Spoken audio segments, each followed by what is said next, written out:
Daí vou dar uma recapitulada rápida, né, no que a gente passou ontem. E um ponto que é muito importante, a gente vai aprofundar bastante nessa questão aqui hoje, é o quanto colocar em prática é fundamental. É a parte mais importante, na verdade.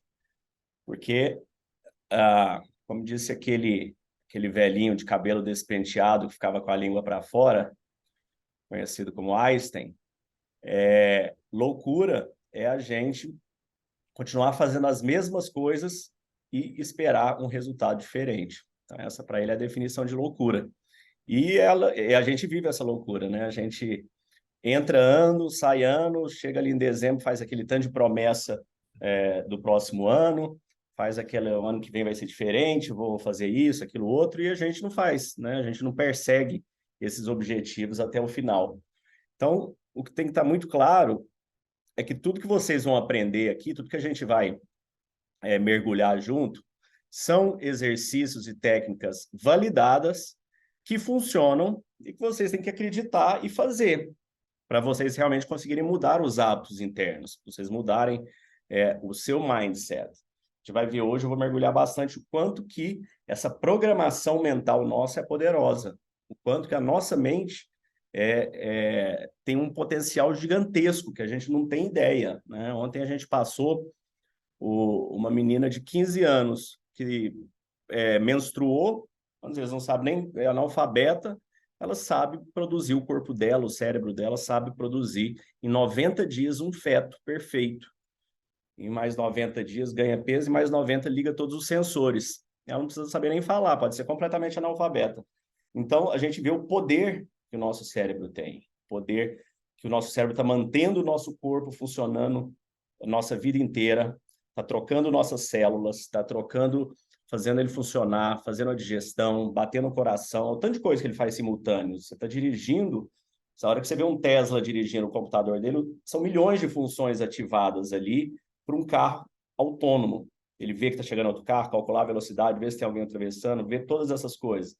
E isso nem arranha o que o nosso cérebro está fazendo, porque a gente está fazendo isso sem nem prestar atenção muitas vezes. Nós estamos dirigindo ali no automático, você esquece onde você está pensando que tem que buscar o filho na escola, o marido não sei o quê, tem que comprar uma coisa na agenda, o chefe falou isso que devia. Tudo simultâneo está acontecendo na sua mente, tudo em paralelo. E você está ali dirigindo sem nem prestar atenção no que está acontecendo. Além disso, você tem gravado dentro da sua mente um volume de informações astronômico de coisas que aconteceram na sua vida. E que existem formas mais eficientes da gente armazenar, da gente capturar, da gente resgatar toda essa informação. Então, hoje, nós vamos dar uma mergulhada nisso. Antes, eu queria mostrar para vocês alguns fatos. Eu, como engenheiro, sou um ótimo psicólogo. Contra fatos não há argumentos. Então, um fato muito interessante, olha isso aqui, ó. Dei uma pesquisada em algumas coisas aqui para vocês. Vocês estão vendo minha tela aí? Tá vendo? Tem, o PowerPoint inteiro. Tá. Você está vendo essa tela que tem uns floquinhos de neve aí? E as miniaturas na lateral também. Isso. Olha que incrível esse experimento aqui de um japonês. Ele fez esse experimento na década de 90, depois ele foi evoluindo. O quanto as vibrações, o pensamento pode alterar efetivamente a matéria, alterar efetivamente a formação de um bloco de neve. É uma coisa mais sutil, né? Pequenininha, uma aguinha ali se materializando. Como é que foi esse experimento? Ele fez ele colocou na temperatura para começar a gelar esse floco de neve e colocou e foi variando o tipo de música que tocava para enquanto estava sendo formada a neve ali. Colocou Mozart, olha como é que ficou o floco de neve. Imagine, do John Lennon. Love. Fujihara Before Prayer. O que é Fujihara? Fujihara é onde teve um problema no Japão, estourou uma usina nuclear, teve um problema nuclear lá em Fujihara. Então, antes de fazer uma oração, olha como é que era o floco de neve. Olha o floco de neve depois de feita a oração. Olha o floco de neve. Olha o floco de neve quando a pessoa ameaçou de morte, né? Falou, vou te matar. Ou quando ela agradeceu, thank you. ou quando ela pediu paz. Olha a diferença da formação material dos blocos de neve, né? Te amo, obrigado e hate. Olha a diferença. Isso é uma pequena prova do quanto isso pode ser influenciado, o quanto o nosso pensamento influencia desde as pequenas coisas. E nós somos todos feitos de pequenas coisas. Nós somos feitos de células, que por sua vez são feitas de átomos, que por sua vez são feitas de um núcleo, próton e um elétron. Vocês terem uma ideia da dimensão de um único átomo, o centro dele, onde fica o núcleo, e a parte mais externa, onde fica os elétrons mais dispersos, é uma relação como se fosse um estádio de futebol, Maracanã, e uma bolinha ali no centro do estádio, ali tem uma bolinha que é o núcleo, lá de fora do Maracanã tem elétrons girando. E entre tudo ali é ar. Então nós somos feitos basicamente de ar. Tudo dentro de nós é ar. E energia girando nesses elétrons que a densidade nos dá, a pele nos dá a matéria. Então, imagine isso aqui a nível celular, né? O impacto que isso tem. A gente sabe intuitivamente, pensamentos positivos geram uma vida positiva, pensamentos negativos atraem coisas negativas. Isso não é conversa de avó, isso é fato. Isso é comprovado pela ciência. Ontem nós passamos rapidamente, falando do efeito placebo. Então, o que acontece com o efeito placebo? A pessoa toma, eles separam, quando vão fazer uma medicina nova, um teste novo, eles separam um grupo de paciente, eles dão água com açúcar, uma pílulazinha de açúcar. A outra, eles dão remédio. Os pacientes nunca sabem. E eles avaliam se realmente o paciente... Nem o médico. Hã? Aí o médico. Não, e nem o médico sabe. E nem o médico sabe. Então, eles avaliam se o paciente melhorou porque realmente tomou o remédio, depois eles olham no prontuário qual que foi, ou se foi mental. E a gente viu ontem esse estudo do New York Times, que ele não é apenas para remédio. Cirurgia, né? A arterioscopia de joelho viu que o placebo, a cirurgia placebo fake, ela é mais poderosa do que... Não foi mais poderosa, foi igual, deu resultados superiores a quem realmente fez a cirurgia. Então, a pessoa acreditou que estava curada e estava. Esse outro artigo aqui, que a Carol me passou depois, achei interessantíssimo, um cara que pegou overdose, entrou em coma com placebo de açúcar, de remédio. Então, eles separaram um grupo de um remédio antidepressivo, deram para 2 grupos, pessoas com depressão. Esse cara que não aguentou, queria se matar, tomou a caixa inteira de remédio, entrou em coma profundo. Sinais vitais, todos começaram a desaparecer. Ele foi internado e falou, não, mas peraí, esse cara aqui, ele tomou açúcar, ele não tomou o remédio real.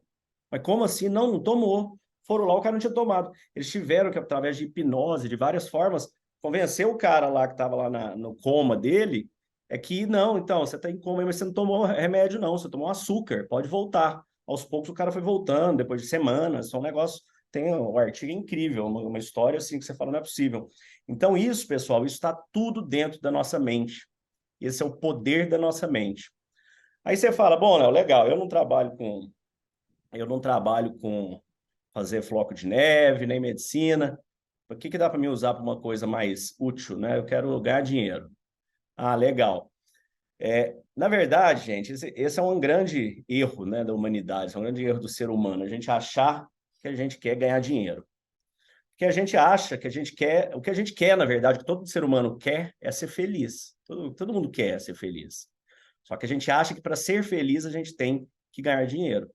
Obviamente, um tanto de dinheiro tem que ganhar, né? Porque você tem que pagar as contas, como é que vai fazer? Então, alguma coisa tem que ter, mas que tanto? Que forma? A qual custo, né? Então, eles fizeram alguns estudos nos Estados Unidos também, na Inglaterra, mostrando o percentual, o aumento da felicidade. Isso foi conduzido pela Universidade de Harvard, pela Universidade do Canadá, o aumento de casos de felicidade para ganhadores de loterias. O que eles perceberam, né, essa National Endowment for Financial Education? É que 70% dos ganhadores da loteria, eles terminavam quebrados em até 10 anos, e a maior parte depressivos e ansiosos. Pois eles foram medir também o tanto que a felicidade logo que você ganha. Ela não dura nada, ela dura o mesmo tanto de uma felicidade de você trocar de carro, você fazer uma viagem. Ela vem, depois estabiliza, bate um platô, fica igual. Você vai acordar com seus problemas mentais, depressões, ansiedades, igualmente com 1 bi de dólar na conta. E isso para esse pessoal ainda traz uns agravantes, né? Porque uma coisa é você ficar rico sabendo ficar rico, né? Você construiu, você foi estruturando, foi crescendo aquilo em você. Outra coisa é ver uma bolada dessa, começa a fazer bobagem para cima e para baixo e ainda acaba quebrando mais rápido, né? Então, 70% quebra em 10 anos, ganha milhões e quebra. Então, isso nos mostra o quê, gente? Isso aqui é para deixar muito claro para vocês o poder da mente, o poder da sua mente, da minha mente, de todas as mentes. Esse poder que a gente tem dentro de nós, de moldar, efetivamente moldar a nossa realidade, de efetivamente se fazer real aquilo que a gente acredita que pode ser feito. E isso está dentro de nós, isso está dentro da nossa mente. Você tem que entender que isso é um fato. Porque aqui ontem a gente passou uma série de exercícios de gratidão. Na hora que a gente vai fazer um exercício de gratidão, eu recomendo fazer todos os dias, várias vezes por dia, principalmente de manhã, na hora que acorda, você ser grato, repassar as coisas boas da sua vida. O que isso está acontecendo na prática? Isso na prática está acontecendo o seguinte, você está enviando uma energia positiva, está saindo, tem uma energia que está sendo vibrada através de você, isso está emanando do seu corpo, isso está impactando as pessoas ao seu redor, isso está indo, né? Deus está percebendo essa energia, essa mudança, essa vibração, e a sua mente está atraindo efetivamente coisas boas. Não é talvez, vai dar sorte, não é isso, não é misticismo, é eletro, é energia, isso é um fato. Então, é muito importante que vocês tenham em mente que quando você faz essa reflexão, quando você vai fazer uma oração de gratidão, né? Tem a forma correta e a forma errada de orar. Qual que é a forma errada, né? Quando você fica ali suplicando, pedindo, pelo amor de Deus, me ajuda. Isso aí, na verdade, você está duvidando, você não está acreditando, né? Na Bíblia tem vários exemplos de Jesus, quando Pedro foi caminhar nas águas, que ele duvidou e de repente começou a afundar, falou, tivesse poucas fé, fala em outro ponto, se tiver fé do tamanho de um grão de mostarda, dirás a uma montanha, mova-te daqui e ela moverá. Então, a gente ter fé, pressupõe que você acredite. Você tem que acreditar. Porque se você falar, eu tenho fé mais ou menos, assim, eu acredito, mas não sei se você é ajudado ou não, então você não tem uma fé real. Então, a sua fé, ela é limitada. A sua fé, ela é pequena. Então, você não está realmente materializando aquilo, porque você está simplesmente achando que essa ideia é Deus, mas então a forma correta é você agradecer como se já tivesse, quando, isso que eu falo no final, a gente fala, já tenho, já sou, já estou, porque você já está agradecendo aquilo que você já tem antes de você ter, porque você vai ter isso tudo primeiramente dentro da sua mente. Ontem nós passamos também sobre processo de criação de todas as coisas. Quando eu digo todas as coisas, é todas as coisas mesmo. O universo foi criado assim. Qual que é a primeira coisa da existência? O pensamento. Pensamento, né? Em algum momento, Deus, a forma que ele fez, a gente não sabe, teve um pensamento, não sabemos, mas houve um pensamento, houve a estruturação de uma ideia. Tudo que foi criado na Terra, ônibus espaciais, computadores, celulares, tudo, alguém pensou sobre aquilo. Foi o primeiro ato da criação, alguém se conectou ao mundo das ideias. Porque todas as ideias já existem, elas estão lá, você se conecta. Ninguém inventa um avião, ninguém inventa a teoria da relatividade, ninguém inventa a gravidade, isso tudo já existia, você só descobre o conceito por trás daquilo e reproduz. Então, o primeiro ato da criação é você realmente acreditar, se conectar através do pensamento. Ok, você se conectou, fez a primeira parte. Qual que é a segunda parte? A segunda parte é a palavra. A palavra, o que é a palavra? Seja ela escrita, seja ela verbalizada. A palavra é um pensamento estruturado. A palavra é você pegar aquele pensamento que está voando ali e, opa, deixa eu capturar ele aqui. Pega ele e começa a anotar.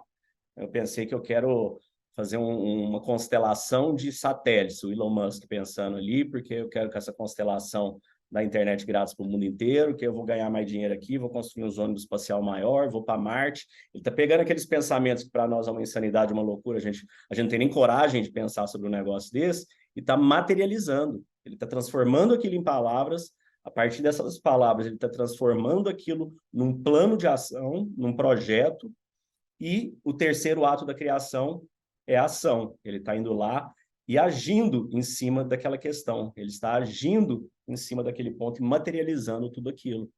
Agora, o Elon Musk, o homem mais rico do mundo, hoje talvez os mais inteligentes, ele não tem nada diferente do que qualquer um de nós. Ele tem a mesma formação óssea, mesma formação espiritual, a mesma coisa.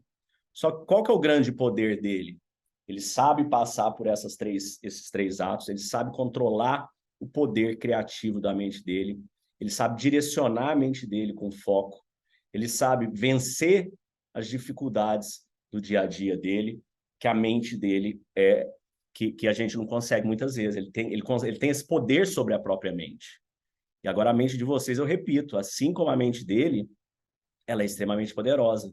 Tudo que ela controla no seu corpo, tudo que ela controla na sua vida, tudo que ela faz naturalmente sem você ter que fazer nada, já é incrível. Agora, quando a gente quer fazer uma coisa simples, como comprar um diário, ou nem precisa comprar, baixa um Notes, ou usa o Notes do celular, e todo dia escrever 5 minutos o que a gente quer, o que a gente quer. Porque a hora que você escreve o que você quer, você está indo para o segundo ato da criação, você está saindo do mundo das ideias, você está estruturando em palavras, é a segunda fase. Então, a hora que a gente fazer isso, a gente já não faz. Falou, não comprei, não fiz, não escrevi, por quê? O que você quer para esse ano? Aí você se lembra lá na praia pulando as ondinhas, fala, eu quero ganhar muito dinheiro, quero viajar para não sei na onde, quero trocar um carro novo, quero conhecer alguém. Você pensou ali, pulou as ondinhas e você nem anotou isso em lugar nenhum. Você nem foi para a segunda fase da criação, tá ali na sua cabeça. O dia vem, o dia vai, você já esqueceu o que é aquilo, você não faz mais. Você não tem um diário, você não anotou.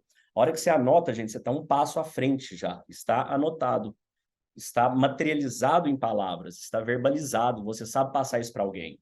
Porque a partir dali você vai pegar todo aquele material e vai fazer um planejamento para estruturar aquele em ação. Então, esse é a segunda fase.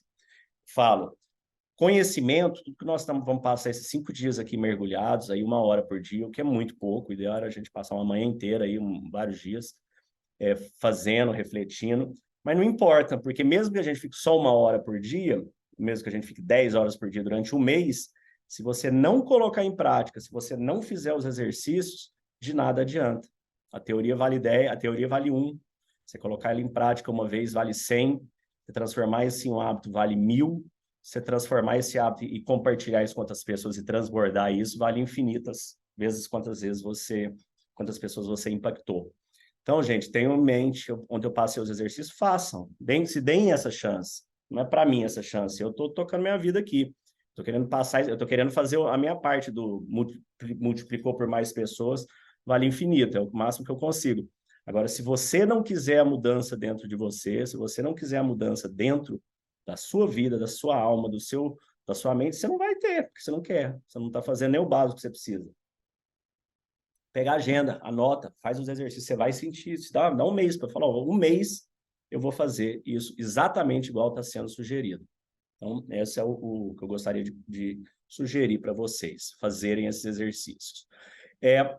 Hoje nós vamos mergulhar na segunda lente. Então, a primeira lente que nós passamos ontem, essas lentes são a forma que eu vejo o mundo, como eu consegui conectar o conhecimento do poder da mente, de metodologias que eu vim fazendo ao longo desses 40 anos aí, 45, de controle mental, de controle emocional, que eu consegui conectar isso aí com o estoicismo, porque o estoicismo me trouxe uma base filosófica, vamos chamar assim, uma base de vida, que eu falei, gente, fez muito sentido, isso aqui conecta com isso fala com isso, para mim foi, assim, incrível. E o que é, né? O estoicismo foi criado lá atrás por Sócrates, a base, depois Zenão, depois Platão, todos tiveram influência na criação. Então, não é que eu estou inventando uma teoria da minha cabeça aqui, estou inventando um método, uma forma, né, que eu desenvolvi para te ajudar a entender essa filosofia e aplicar. Não é só atender, porque só para entender vocês não precisam de mim.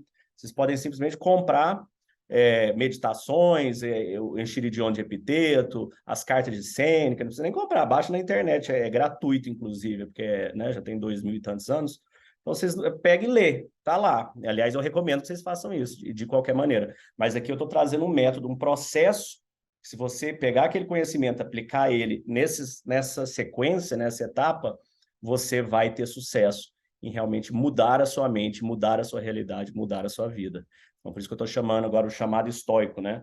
Como que a gente transforma dor, ansiedade, em força, serenidade, em luta, em vitórias. Como é que a gente transforma isso com o poder da mente inabalável, né? Porque a mente inabalável que os estoicos nos ajudam a entender é uma mente que a gente controla ela. É uma mente que ela faz o que a gente quer. A gente fala que a gente vai acordar amanhã às 5 horas da manhã para malhar, a gente acorda, né? Olha que coisa incrível eu falar para mim. Amanhã eu vou acordar às 5 horas da manhã e vou malhar, vou correr 5 quilômetros. Não estou inventando um ônibus, um foguete. Eu só vou acordar. E o tanto que já é difícil, né? A maioria da gente não faz isso. Ou a gente fala, vou reduzir, vou parar com refrigerante, não vou comer açúcar, vou perder peso. Tem nada de científico nisso, gente. É uma coisa fácil. Só que não é, né? Só que não. Por quê? Porque a gente briga com nós mesmos, a gente briga com a nossa própria mente. Então, as lentes da transformação, elas vão te ajudar a sequenciar esse conhecimento e a aplicar ele com a base filosófica, né, já feita por pessoas fantásticas, gênios que vieram, né? Os espíritos vêm em vários níveis de evolução e de tempos em tempos vem no planeta um que leva a humanidade mais à frente. Você não precisa inventar a roda. Da mesma forma que você não precisa saber produzir o seu celular para você usar ele, você não precisa saber criar essa concepção que esses grandes gênios criaram para conseguir usar elas, basta você usar. Então, o conhecimento ele é empilhado. A gente vai falar bastante sobre isso na lente da sabedoria. Ele é empilhado geração após geração. Ontem nós mergulhamos na primeira lente. Vocês estão vendo minha tela aí? Tanta tela aqui que eu fico na dúvida se está a tela certa. Sim. Então, aqui ontem nós mergulhamos na percepção, a lente da percepção, da gratidão, que é a ferramenta estoica que a gente utiliza para acessar essa lente, para ajustar essa lente. A parte externa eu vejo igual uma lente de uma máquina mesmo. Você pode usar aquelas ferramentas para várias funções aqui. Então, tem uma combinação. O amor fati ele é mais diretamente relacionada à gratidão, porque o amor fati do estoicismo, né? Ele é de você amar o destino, amar as coisas que te acontecem, aceitar verdadeiramente cada momento e abraçar aquilo como uma prescrição médica. Então, você perdeu um ente querido, gente, é muito dolorido, é muito difícil perder um pai, uma mãe, um filho, um irmão. Agora, eu posso garantir para vocês que todos vocês vão passar por isso. E todos vocês já passaram por alguma coisa, e todos, caso você não passe por isso, é só se você for na frente, né? Aí você fica, você vai e eles ficam. A gente retorna, né? Faz o nascimento, o nascer é uma morte de lá para cá. E assim como viver, morrer é um nascimento daqui para lá. Então a gente, né, vai e volta. Na hora que você volta, as pessoas vão ficar, é natural, não é todo mundo ao mesmo tempo. Então, é difícil, mas ok, temos que aceitar, temos que ser gratos por tudo que a gente viveu com aquela pessoa, tudo que a gente cresceu com aquelas pessoas. Uma doença grave, Léo, câncer, um negócio super difícil, não dá para ser grato a isso, dá para ser grato. Você precisava disso aí, você precisava passar por isso, talvez você se recupere, talvez não. Qualquer que seja o diagnóstico, você tem que saber que você tem que ser grato por tudo que você viveu e aproveitar os dias que te restam. Porque a única diferença entre alguém em estado terminal e você e eu, ou alguém que não está com uma doença terminal diagnosticada por um médico, é que ele sabe que ele sabe que ele em pouco tempo vai. Nós não sabemos em quanto tempo. Pode ser hoje, pode ser amanhã, pode ser daqui 20 anos, mas todos nós estamos em estado terminal. Todos nós temos um tempo limitado de vida, um tempo limitado para passar nessa vida. Então, hoje a gente vai mergulhar nessa questão da mortalidade. Ontem a gente falou do amor fati, hoje nós vamos para a segunda lente da humildade, chinelos da humildade lá do pânico, que é a gente reconhecer essas limitações, a gente reconhecer que somos impermanentes, né? O que acontece? Memento mori. Memento mori é um exercício estoico, né? Uma expressão estoica, que significa, lembre-se que você vai morrer. Ela significa simplesmente isso, lembre-se que você é mortal, você vai morrer. E isso era escrito em todos os lugares, isso era escrito nas galerias, né, nos mercados, nos lugares todos em Roma, na Grécia, tinha isso escrito. Os imperadores, quando chegavam vencedores de alguma batalha, eles contam que esse memento mori foi reproduzido lá com Júlio César, voltando da batalha, aquele todo mundo batendo palma, né? Aquele engrandecendo, aquela divindade praticamente daquele imperador. Ele falava, eu quero um escravo dele ali, eu quero que você venha do meu lado, dizendo o tempo inteiro, memento mori, memento mori. Lembre-se que você é mortal, lembre-se que você vai morrer. Por maior que seja seu momento, por maior que seja sua glória aqui nesse planeta, você vai morrer. Reis, imperadores, ricos, pobres, todo mundo vai morrer. Isso é um fato. No entanto, a gente passa a nossa vida lutando contra essa ideia, né? Com medo dessa ideia, o medo absurdo da morte. A nossa civilização ocidental, pelo menos, ela é assim. As civilizações orientais, várias delas não são nem um pouco assim. Então, essa nossa ocidental, ela tem esse medo, ela tem esse tabu de falar da morte, como se ela fosse algo escapável, coisa que ela não é. E você refletir sobre a sua mortalidade não é depressivo, ele só é depressivo se você não entender a relação do porquê você está fazendo isso. Marcos Aurélio diz, né? Você pode deixar sua vida agora, desde que isso determine o que você faz, diz e pensa. Este é um lembrete pessoal para continuar vivendo uma vida de virtudes. Então, o que acontece? A morte é um grande contraste, né? Tem aquela teoria do contraste, né? Quando se contrasta uma cor preto com branco, você vê onde que mudou, aqui era preto, aqui era branco. Se contrasta ter alguma coisa com não ter, existe aquele contraste. Então, a teoria do contraste, ela nos mostra, nos deixa muito claras as diferenças quando o contraste é apresentado. E o maior contraste que existe é a morte, né? A pessoa está viva ou está morta. E ele é um contraste que equaliza todos nós. Todos nós vamos morrer. Isso é um fato, não é aterrorizador. A morte, como disse Marcos Aurélio, é uma ótima conselheira.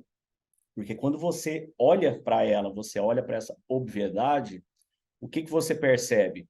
Você percebe o que importa na vida. Hoje nós vamos fazer um exercício de memento mori e você vai ver o que é importante na sua vida. Você acha que o que é importante? Na hora que você ficar sabendo que você está à beira da morte, você vai ter um dia, 2, uma semana. É esses boletos, é trocar esse carro, é aumentar essa casa, é terminar essa reforma.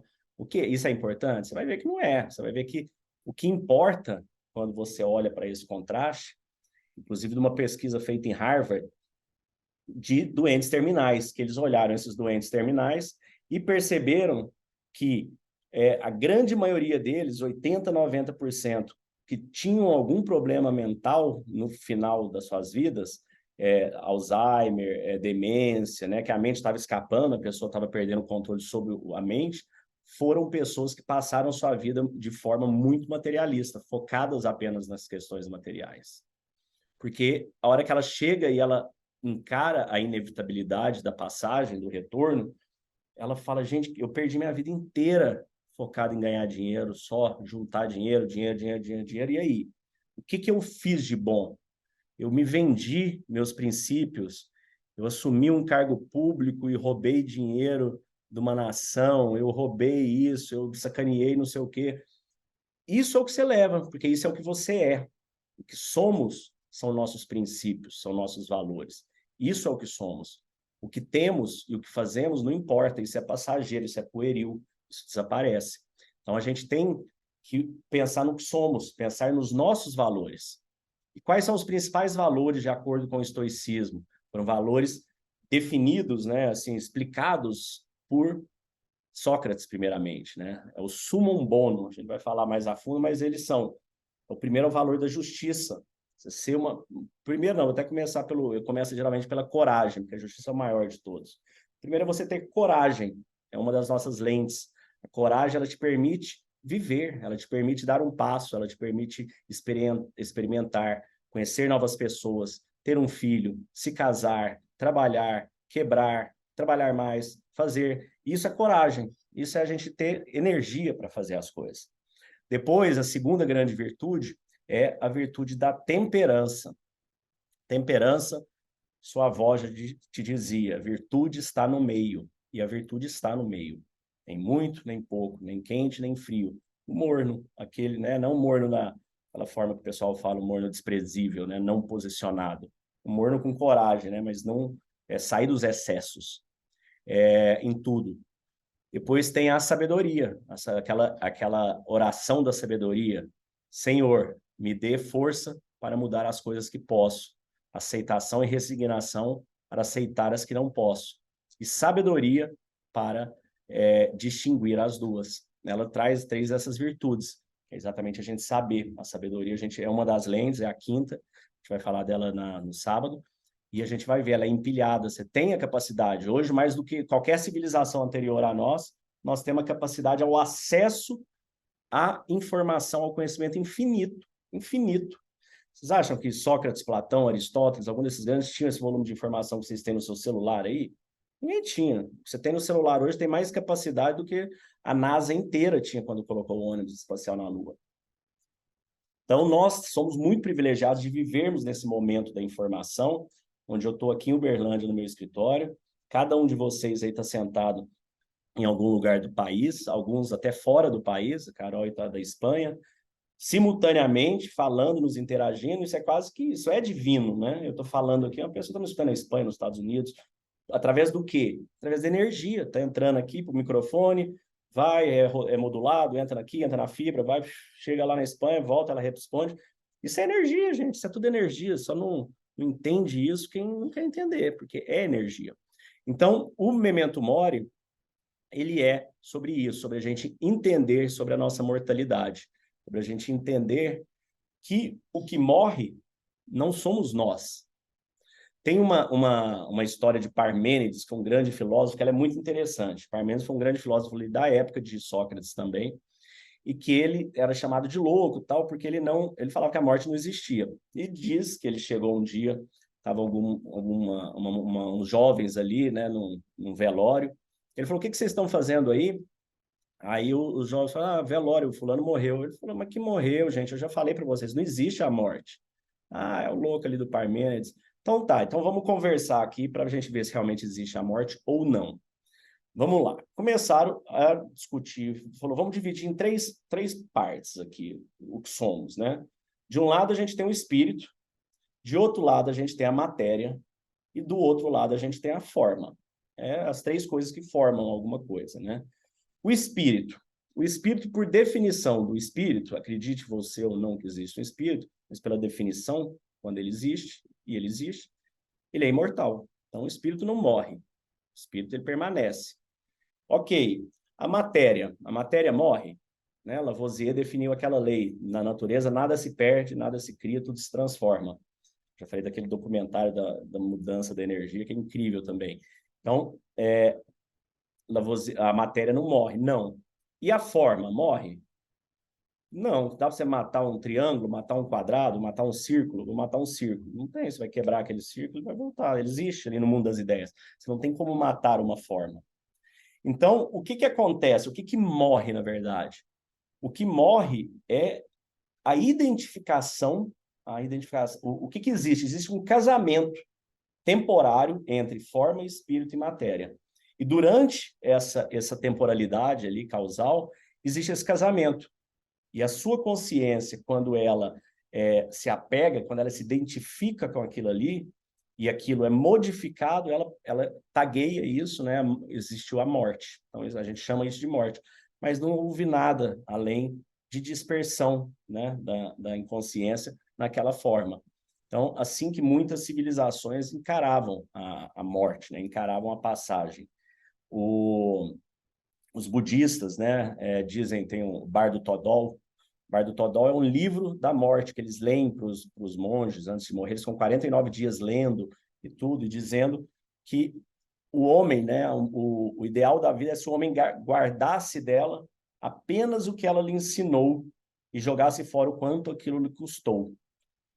Porque o homem, como ele não faz isso, ele vai acumulando o fardo das coisas, o peso das coisas todas. E quando o fardo é tão pesado que ele não consegue mais caminhar, chegou a hora de morrer. Então, essa é a concepção, né, budista, segundo esse livro do Bardo Todol. Então, todos os homens morrem, mas nem todos vivem, alguns apenas sobrevivem. Já Marcos Aurelius perguntou para ele, né, o sentido da vida dele, como ele era muito focado em viver as virtudes, né, a justiça, a maior de todas elas, a bondade.